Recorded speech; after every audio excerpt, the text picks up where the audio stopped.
Hello guys, welcome to another video of stock market friends. Leap India Limited guys, upcoming IPO आज open हो रहा है, जानेंगे complete analysis, business model, financial condition, performance, GMB कितना चल रहा है, लिस्टिंग कितना मिलेगा, अप्लाई करें या फिर फाइनल डिसीजन क्या लें, इन सभी पॉइंट्स को डिस्कस करेंगे। और ये कोई रिकमेंडेशन वीडियो नहीं, इसलिए जो भी फाइनल डिसीजन होगा अपने रिस्क पर लीजिएगा। चलिए फ्रेंड्स वीडियो को स्टार्ट करते हैं। तो गाइस IPO 7 को ओपन हो रहा है आज के दिन 11 अगस्त क्लोज किया जाएगा। 3 डे IPO है। 14 अगस्त का लिस्टिंग डेट, 1 रुपीज का फेस वैल्यू और 151 टू 159 रुपीज का प्राइस बैंड, 94 शेयर्स की लॉट साइज, फ्रेश कैपिटल और OFS का कॉम्बिनेशन है। बुक बिल्ड IPO है जो कि 2480 करोड़ का issue size, 15.6 crore shares issue किया गया है, जिसमें फ्रेश कैपिटल 480 करोड़ और OFS 2000 करोड़ का किया जा रहा है। BSE NSE दोनों एक्सचेंज में लिस्टिंग किया जा रहा है। अलॉटमेंट डेट रखा गया है 12 अगस्त का। 13 को रिफंड रिलीज किया जाएगा, शेयर्स डीमैट अकाउंट में क्रेडिट होगा और 14 अगस्त का लिस्टिंग डेट रखा गया है। ऑफर दिया गया QIB 50% का, HNI 15 और रिटेल 35% ऑफर दी गई है, जो कि रिटेल मिनिमम 1 लॉट अप्लाई कर सकते हैं, 94 शेयर्स मिलेंगे, 14.9 थाउजेंड पे करना पड़ेगा। मैक्सिमम 13 लॉट अप्लाई कर सकते हैं, 1.9 लाख पे करना पड़ेगा। Small HNI minimum 14 lot apply कर सकते हैं, 2.1 लाख पे करना पड़ेगा। मैक्सिमम 66 लॉट अप्लाई कर सकते हैं, 9.8 लाख रुपीज पे करना पड़ेगा। Big HNI minimum 67 lot apply कर सकते हैं, 10 लाख रुपीज पे करना पड़ेगा। मैक्सिमम कोई लिमिट नहीं है। लेकिन अगर गाइस कंपनी का GMP की बात करें तो 3 रुपीज का ट्रेड करा, 1.9% का फ्लैट लिस्टिंग गेन एक्सपेक्ट कर सकते हैं। मतलब कि कंपनी फ्लैट लिस्टिंग मिल सकता है गाइस, या तो मॉडरेट लिस्टिंग भी मिल सकती है, क्योंकि GMP कोई खास देखने को नहीं मिल रहा है। बिजनेस क्या है तो 2013 में इनकॉर्पोरेट किया गया था और ये कंपनी सस्टेनेबल सप्लाई चेन और एसेट पूलिंग सॉल्यूशंस में स्पेशलाइज है।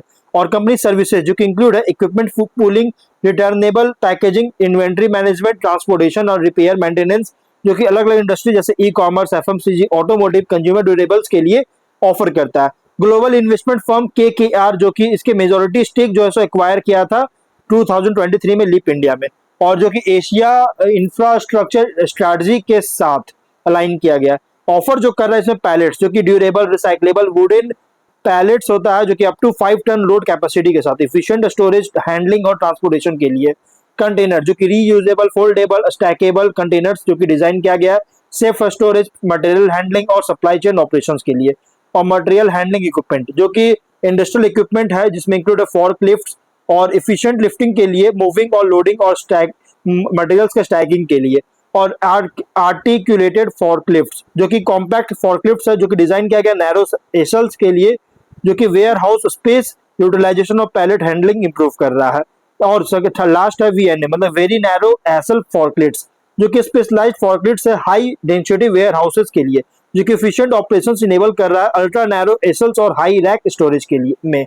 लेकिन कंपनी जो डाइवर्स कस्टमर बेस को सर्व करता है, जिसमें इंक्लूड अलग अलग सेक्टर्स में फैला हुआ है, जैसे हो गया FMCG, F&B, third party logistics, e-commerce, quick commerce, automotive, industrial और अदर्स। कंपनी जो है इनकॉर्पोरेट किया ESG कंसिडरेशन का बिजनेस में, जो कि कंसिडरेशन को इनकॉर्पोरेट किया गया। फोकस है जो कि रिस्पॉन्सिबल सोर्सिंग और प्रोडक्ट डिजाइन के ऊपर फोकस के द्वारा, और जिससे सस्टेनेबिलिटी सपोर्ट करता है। कंपनी जो है पार्टनरशिप लगभग मोर देन 1000 कस्टमर्स के साथ स्टैब्लिश कर चुका है 26 में, जिसमें इंक्लूड है ब्लू चिप कंपनीज जैसे अलग अलग इंडस्ट्रीज है। जिसमें कस्टमर लिस्ट की बात करें तो रेप्यूटेड कस्टमर कंपनी जैसे Hindustan Coca Cola beverage, Marico limited, toll India logistics, Daikin air conditioning India private limited, Panasonic life solutions और बहुत सारी सभी इसके क्लाइंट्स है। 31 मार्च के अकॉर्डिंग 419 परमानेंट एम्प्लॉइज और 262 MHE ऑपरेटर्स है। MHE हो गया गाइज मतलब कि मटेरियल हैंडलिंग इक्विपमेंट ऑपरेटर है। और अगर हम बात करें गाइस कंपनी को ओवरऑल अगर देखा जाए तो India supply chain management segment में ये एसेट पूलिंग सर्विसेज में इंगेज है।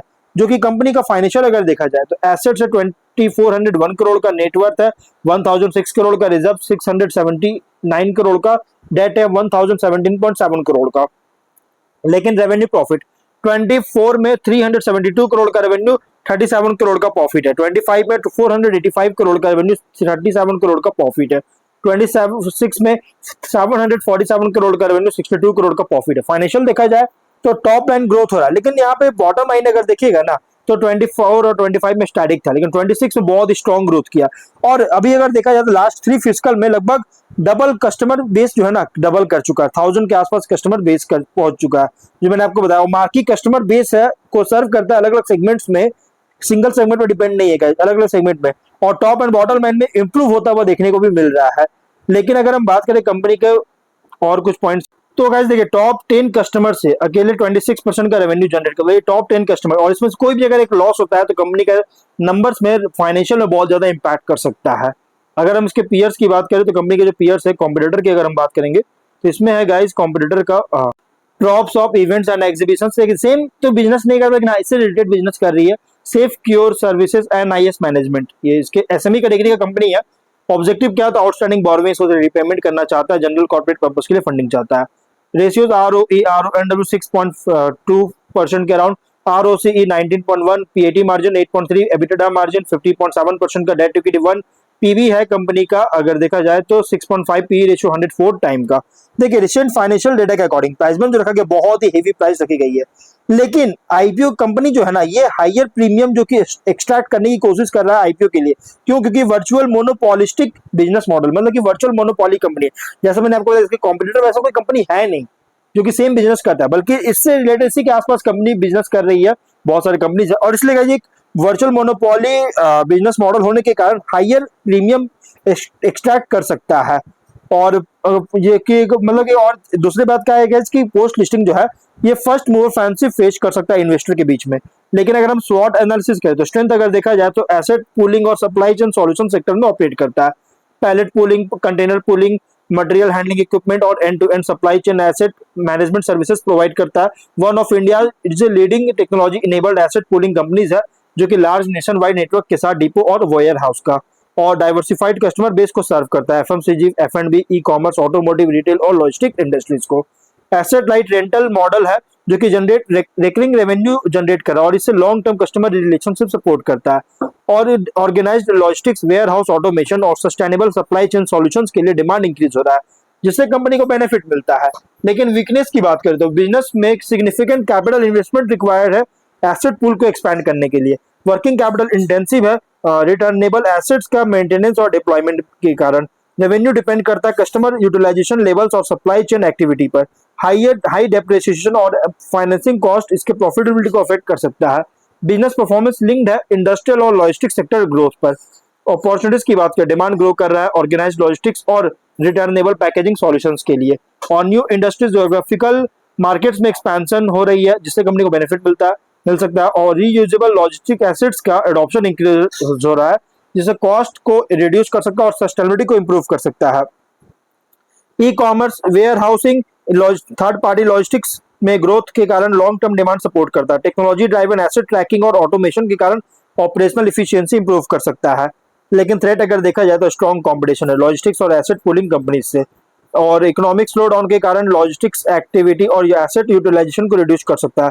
फाइनेंसिंग कॉस्ट राइज हो रहा है जिससे फ्यूचर एक्सपेंशन इंपैक्ट कर सकता है। Supply chain disruption business operation को अफेक्ट कर सकता है। लॉजिस्टिक्स रेगुलेशन में कोई बदलाव होता है तो कॉम्प्लेक्स कॉस्ट को इंक्रीज कर सकता है। पीयर कॉन्टेक्स्ट करें तो ट्रेडिशनल लॉजिस्टिक कंपनीज के कंपैरिजन में कंपनी ऑपरेट कर as a technology enabled asset pooling और सप्लाई चेन सॉल्यूशंस प्रोवाइडर, और कंपनी कम्पीट करता है asset scale, nationwide network, technology platform, operational efficiency, long term customer relationship पर compete करता है। इन्वेस्टर के लिए आईपीओ रिप्रेजेंट कर रहा है logistics infrastructure and supply chain sector पे जहां लॉन्ग टर्म ग्रोथ डिपेंड करता है customer expansion, asset utilisation, recurring rental income और ऑपरेशनल एफिशिएंसी पर। लिस्टिंग स्ट्रैटेजी, लिस्टिंग निकलेगा, सब्सक्रिप्शन डिमांड स्ट्रॉन्ग होता है रिटेल, एचएनआई, क्यूआईबी हर एक कैटेगरीज में तो कंसीडर कर सकते हैं। साथ में जीएमपी सब्सक्रिप्शन ट्रेंड मॉनिटर कीजिए सूट क्लोज से पहले लॉन्ग टर्म के लिए। उन इन्वेस्टर के लिए सुटेबल इनका पॉजिटिव आउटलुक है इंडियाज लॉजिस्टिक्स और सप्लाई चेन सेक्टर पर। लेकिन लिस्टिंग के बाद आप कुछ पॉइंट्स को रेगुलर ट्रैक करना है, उससे asset utilisation, customer addition, revenue growth, profitability और एसेट पूलिंग नेटवर्क के एक्सपेंशन को। और स्ट्रैटेजी वर्डिक लिस्टिंग निकलेगा, सब्सक्रिप्शन डिमांड जीएमपी सपोर्टिव होता है तो कंसीडर कर सकते हैं। लेकिन लॉन्ग टर्म के लिए उन इन्वेस्टर के लिए सुटेबल इनका लॉन्ग टर्म व्यू है लॉजिस्टिक्स इंफ्रा और एसेट पूलिंग सर्विसेज पर। देखिए कंपनी जो है ना थोड़ा, अगर आप थोड़ा रिस्की इन्वेस्टर तो आप कंसीडर कर सकते हैं, आप उसको इग्नोर कर सकते हैं, बट फाइनल डिसीजन जो भी लीजिएगा अपने रिस्क पर लीजिएगा। ये कोई रिकमेंडेशन वीडियो नहीं है। तो गाइस वीडियो कहीं पर एंड करते, कोई डाउट है कमेंट बॉक्स में पूछे। मिलते हैं नेक्स्ट वीडियो में।